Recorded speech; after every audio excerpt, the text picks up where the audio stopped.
Un soldat du nom de Jack Miller commit un jour un acte très grave dont il regretta pour le restant de sa vie. Jack Miller était issu d'une famille de militaires. Son père, son grand-père et son arrière-grand-père étaient tous des soldats, des militaires travaillant pour le gouvernement. Il n'y a alors rien d'étonnant à ce que dès sa majorité, il décida de se rendre dans l'armée et de devenir soldat pour suivre des ordres et faire tout ce qu'on lui ordonnera de faire. Durant sa vie, il rencontra une ravissante femme du nom d'Anna Davis, l'épousa et eut une fille qu'il appela Emma. Le temps passa. Emma grandit et devint une jeune fille âgée de 18 ans avec une personnalité et des convictions. La principale conviction d'Emma était que l'homme se prenait pour un dieu, en faisant usage comme bon lui semble de la planète et la détruisait. En clair, c'était une écologiste, une défenseuse de la nature. Un jour, lors d'une violente manifestation de syndicat écolo, de sérieux troubles à l'ordre public et destruction de biens matériels poussa le gouvernement à dépêcher des soldats de l'armée pour maintenir l'ordre en plus des forces de police. Jack Miller, le père d'Emma, faisait partie de ces soldats. Au cours de cette violente manifestation, Emma, munie d'une pancarte et en pleine adrénaline, suivit le mouvement de ses amis et se mit à frapper de manière violente et mettant sa vie en danger un soldat au sol qui s'était effondré après avoir reçu un choc suite à l'explosion d'une voiture. Son commandant et le père d'Emma, voyant cela, il lui autorisa à ouvrir le feu et à tirer à balles réelles pour sauver son frère d'armes. Le père d'Emma pointa alors son fusil sur les manifestants et était prêt à leur tirer dessus. Mais subitement, il reconnut sa fille, et la fille reconnut son père. Les manifestants, voyant l'arme les viser, commencèrent à cesser de frapper le soldat au sol et à s'éloigner. Le père d'Emma commença à baisser son arme en tant de son supérieur. « Que faites-vous, Miller ? Je vous ai ordonné de tirer. » Il répliqua. « Mais monsieur, ils ont arrêté de le frapper et ils s'éloignent. » Le chef rétorqua. « Je vous l'ordonne. Tirez sur cette manifestante. » Le commandant ne le savait pas, mais la dernière manifestante restant en arrière qu'on apercevait encore en fuite était la fille du soldat. Donc, Miller hésitait. Il commença à trembler. De grosses gouttes de sueur pouvaient s'observer sur son visage. Il hésitait, car c'était sa propre fille. Il l'aimait. Alors comment pourrait-il lui tirer dessus? Le commandant répliqua à nouveau d'une manière autoritaire. « Lieutenant-chef Miller, je vous ordonne de tirer sur cette manifestante. » À ce moment, le visage du père d'Emma se raffermit. Ses émotions et sentiments disparus. Son cerveau ne lui envoyait qu'un seul message, suivre les ordres. Il pressa la détente, tira, toucha sa propre fille au cœur et elle perdit la vie sur le coup. Quelques secondes plus tard, Miller reprit ses esprits, se rendit compte de ce qu'il venait de faire, ne comprit pas pourquoi il ne put s'empêcher d'exécuter l'ordre qu'on lui avait donné, aussi insensé qu'il puisse être, et pleura. Pourquoi ce soldat a-t-il tiré sur sa propre fille? Pourquoi sans réfléchir il fit ce qu'on lui ordonna de faire?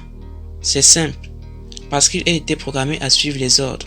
En devenant soldat, on lui a formaté, on lui a programmé durant toute sa formation à faire tout ce qu'on lui demandera de faire sans faire usage d'une quelconque réflexion, sans se demander si c'est bien ou mal, juste suit les ordres. Si ce soldat a pu être programmé à cela, c'est simplement parce que l'être humain est un ordinateur.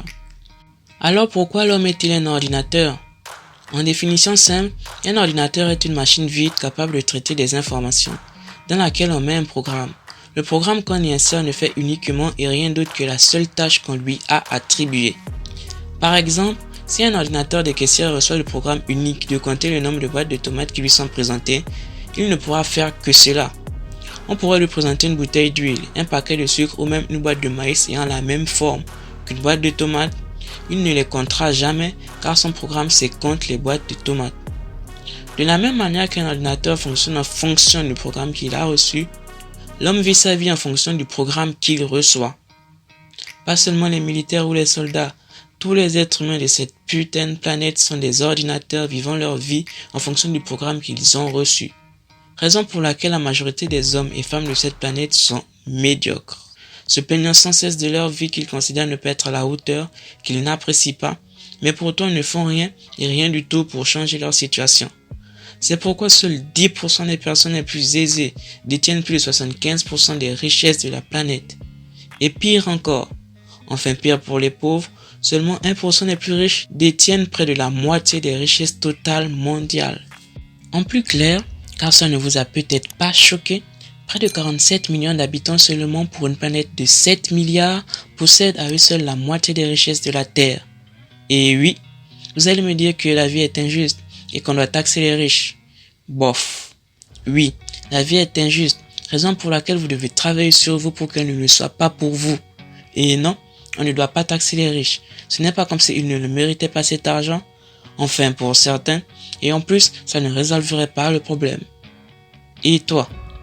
Oui, toi.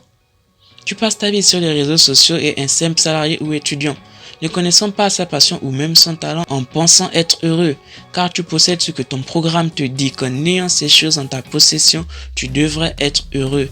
Et tu fais comme tout le monde, en te conformant à la preuve sociale sans te poser la question et si tout le monde se trompe. Pourquoi est-ce que je les copie?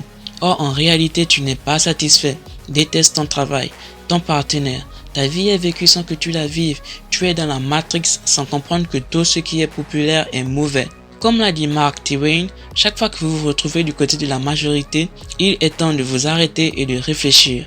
Alors si je te demandais es-tu réellement heureux et que tu me disais oui, ok, cela ne te concerne pas. Mais si la réponse est non, pourquoi passes-tu ton temps à te plaindre sans te demander pourquoi tu ne l'es pas?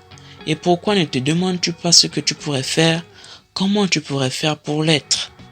Pourquoi acceptes-tu d'être rabaissé, d'être humilié, d'être traité comme une merde dans ce monde?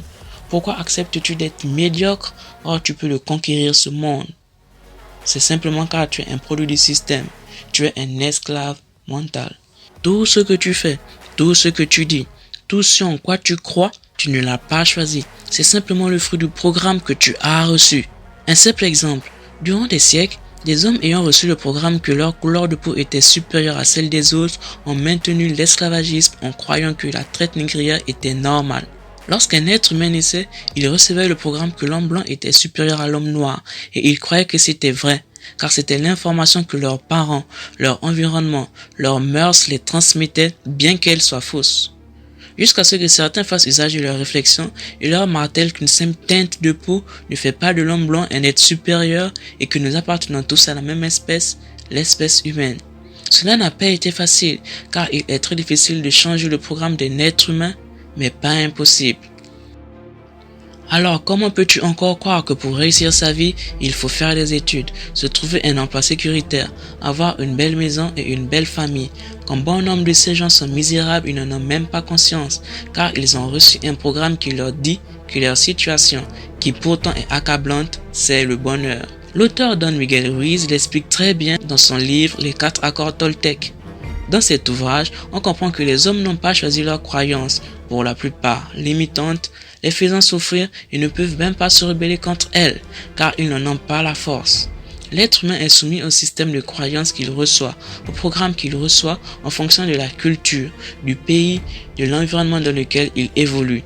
L'auteur l'appelle le processus de domestication des humains. Une illustration simple. En général, dans la société française, c'est mal vu de parler d'argent et de dire qu'on en gagne beaucoup, mais ça ne l'est pas de parler de sexe. Au Sénégal, par exemple, c'est mal vu de parler de sexe, mais ça ne l'est pas de parler d'argent. Et aux États-Unis, il n'est ni mal vu de parler de sexe, ni mal vu de parler d'argent. Alors pourquoi? Pourquoi continues-tu à accepter un système de croyance qui t'a servi, à accepter un programme qui fait de toi une merde et te maintient dans un état d'esclavage? Un exemple, imaginons que vous arrivez pour la première fois dans une administration, donc vous ne savez pas le comportement à adopter pour obtenir ce que vous désirez. Il n'y a alors que deux options qui s'offrent à vous et que vous choisirez. Soit vous observez comment les autres gens autour de vous font et vous les suivez, soit vous demanderez à quelqu'un de vous orienter. Dans les deux cas de figure, votre comportement est défini par l'information que vous recevez de quelqu'un, sans vous questionner si c'est la meilleure chose à faire. Vous vous dites, si il me le dit, ou si eux tous ils le font, donc je dois le faire.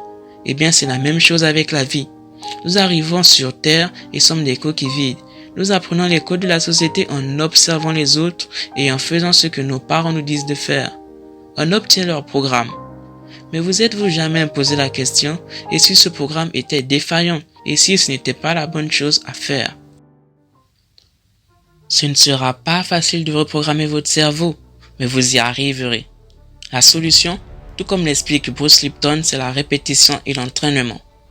Pour apprendre l'alphabet, vous avez répété des tas et des tas de fois chacune de ces lettres, pour que votre cerveau finisse par l'enregistrer. Et une fois que c'est rentré, cette connaissance vous l'avez gardée pour toute votre vie.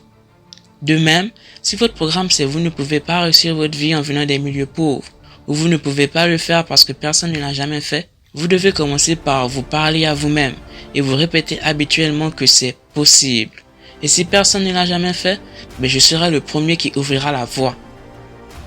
Mais il vous faudra fournir le travail qui s'y accompagne et vos actions devront correspondre à votre ambition. C'était Critical Mind.